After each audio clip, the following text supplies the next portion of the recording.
and welcome to In the Cause of the Wenton King. And now you will discover why we don't review bands like this. There's not really much to say anyway. The second of April one-offs as we explore the journey of rock. You know, we've gone from something interesting, not unique, but distinctively different to something so obviously influential. It's actually quite funny how influential this is. If you haven't heard this before, but you've heard of the rock music, you listen to it, you think, oh, for God's sake. It's actually quite funny. I mean, I've mentioned Iron Maiden a couple of weeks ago, but there's no escape. It's just ridiculous. Basically, they just play that. That's what they do. The guitar harmonies, the solos, guitar setup and everything, it's all the same as Iron Maiden. All those bands are the same. But what's really different is the vocals. He's quite a strange singer, very stylised, you know, maybe to sort of hiding his limitations in a way. He can't... So that makes it different and distinctive. You know, you recognise him, don't you? Whether he's a good singer isn't really the point. I mean, a bit like Ian Anderson, he's very stylised because he's not a singer, and people think he's good, and he is good.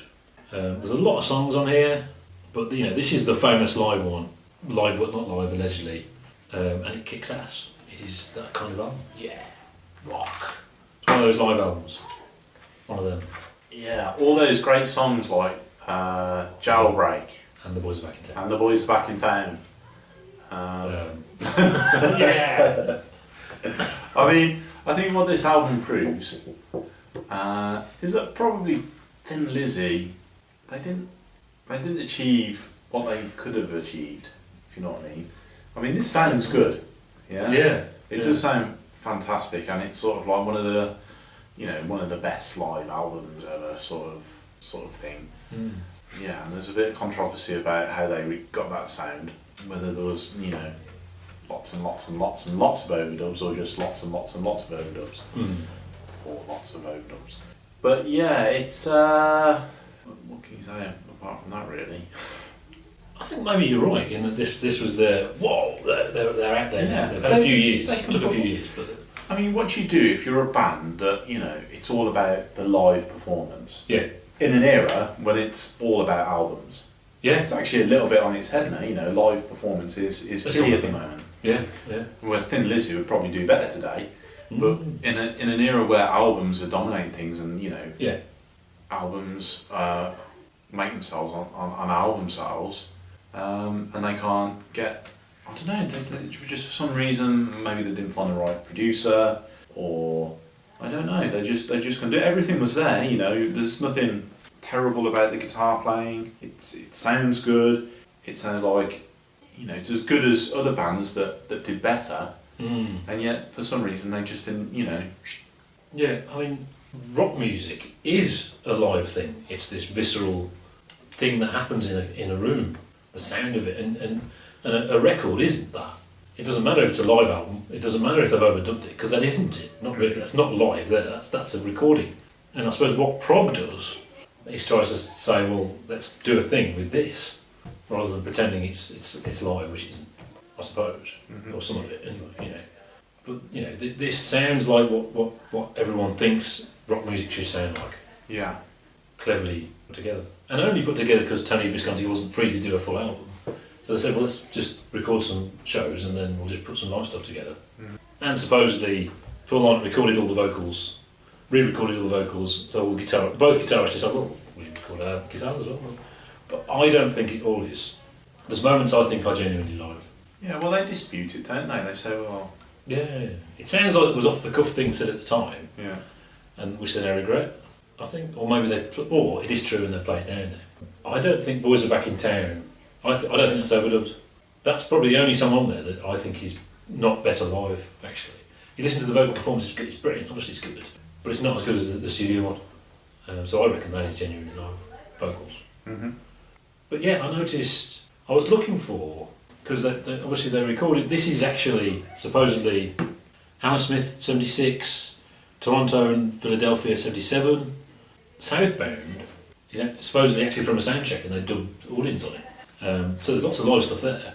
But what they did, they filmed a performance at the Rainbow in 78, and that's called Live and Dangerous, but it isn't Live and Dangerous, it's the later performance. And I was looking for that on YouTube and I found Sight and Sound. Oh, Sight and Sound, brilliant. Put it on. It's from 83. And it's the same songs. Jailbreak. And so, yeah, you can see, and he looks like he's struggling to even keep his eyes open. He's just, Jailbreak. So you can tell drugs took hold and they didn't blow through this shit one more time. But they've been going for a few years by this point. Whiskey in a Jar is 73, I think. Yeah, that's not on here, is it? No. It's well, they were trying to break with that, weren't they, I think? Yeah, that was the single, the whatever, so they wouldn't play that at that point. Because this is leading into the Nawabum thing. It's actually pre-Nawabum, but obviously he joined it very naturally, like a lot of bands, actually. And of course the difference is, I think the pre-Nawabum era is actually better than Nawabum, with the one obvious, well, maybe two obvious exceptions. Which are? Right, Iron Maiden and Def Leppard are the famous ones, aren't they? But the songs are better. You know, you listen to all these Nawabum bands and the songs are terrible. You listen to, I shouldn't name them really, should I? But, you know, Toad the Wet Sprocket, I can't remember what they're, you know, them. It's got the sound and everything, but the songs just aren't there. Sorry. It's a bit more innocent, maybe. Whereas this, there is a poetical thing to it, and obviously people, that's exaggerated with Phil Lynott because he's dead. Let's be honest. There is a thing there, and he liked Dylan and Van Morrison and whatever, and he told stories about real life, man. Most rock music does, actually. Really, doesn't it? I've always liked Dancing in the Moonlight and Massacre on the end of it. And again, Massacre it basically invents Iron Maiden. And Emerald as well, interestingly. I thought it was funny, Bruce Dickinson sung that at the Sunflower Super Jam in 2012. I thought it was quite funny, because that invents Iron Maiden as well. You like Iron Maiden, don't you? I do like Iron Maiden. I think they have very, very good songs. It's definitely not prog because it's extremely purist and narrow. It's only that, nothing else. Just that, over and over again. Well, they've just got a fantastic songwriter, haven't they? Have they? Yeah. Who? Steve Harris. Oh, right. If you do the number of great songs they have, people forget. It's about the songs. And he can do that as well. But yeah, remember when we were talking about with Kansas, about how it's relentless. It's got to be all the time. And this is that as well. I think maybe we recognise this, because this is really influential, not just Iron Maiden, but rock. Like we did Guns N' Roses, didn't we? You know, we recognise this as rock, so we accept it more. We can just accept the guitar is going, because that's correct. But it shows how much things have changed. You can tell how much things have changed just from the title, Live and Dangerous. Wishbone Ash, Live and Dangerous? I don't think they were very dangerous. And yet, there's a huge influence coming from Wishbone Ash. Huge. In the sound of the guitars and the melodies as well. So there's a thing happening there. This was great, and it was a great time for rock music. And you had, I did think about doing 3 live albums. We couldn't be bothered, but doing this, No Sleep Till Hammersmith, and whatever it's called, the live Judas Priest one that's really good, which is live as well, apparently. Would have been interesting because they're the powerful live albums of the time. No one could have foreseen that, you know, moving in that direction would mean that we just carry on in that direction until we get to Limp Bizkit. So it's not their fault, but it does suck. Because they do suck. Limp Bizkit suck. And they're one of the good ones almost compared to bloody Nickelback. Puddle of Mud. Crap. I remember in sixth form, we had a ridiculous sixth form time, didn't we, where we didn't do anything. And there was a classroom, there was the common room, there was a classroom, wasn't there? Uh-huh. And we decided that we were going to go into the classroom and that was going to be our common room. It doesn't make sense now. We played cards. We had a cricket bat. We knocked down shelves, we dented holes and we pulled down curtains, didn't we? And it was just awful when you think about it. I think they were just waiting for us to go. I think that's what it was. Just leave it and we're gone soon. Please leave. I remember putting on some Thin Lizzy and it was a greatest hits. And I think it was like 3rd generation audio tape of an original first CD release. And I got a couple of comments of this is shit, Kev, this is awful. From I think. I'm not even sure. No, I can't believe that, because I went to a quiz and one of the questions was the answer was Thin Lizzy, and we were scratching our heads, and I thought I realised it after the papers had gone in. Ah. Yeah, and then I went, oh, was it Thin Lizzy? And he went, yes, bloody hell, Sam. And he went, and he marched up there to try and to get the answer changed. But I got the impression he was a definite fan, because that's how he knew, sort of like it was. Yes, I could believe that. But this is the thing: is that how bad those early CD releases sounded because of the bad production and the vocals really high and it just sounding really wimpy is not good for this kind of music, and that's why the live sound of that just always sounds great. You can put it on a dirty old tape, 10th generation, it's still going to sound great, you know. Yes, and my final anecdote of Thin Lizzy is my wife's from Ireland and we go there twice a year, and we went to see a band and they played Whiskey in a Jar, and I can make the joke, this isn't Whiskey in a Jar. That's it.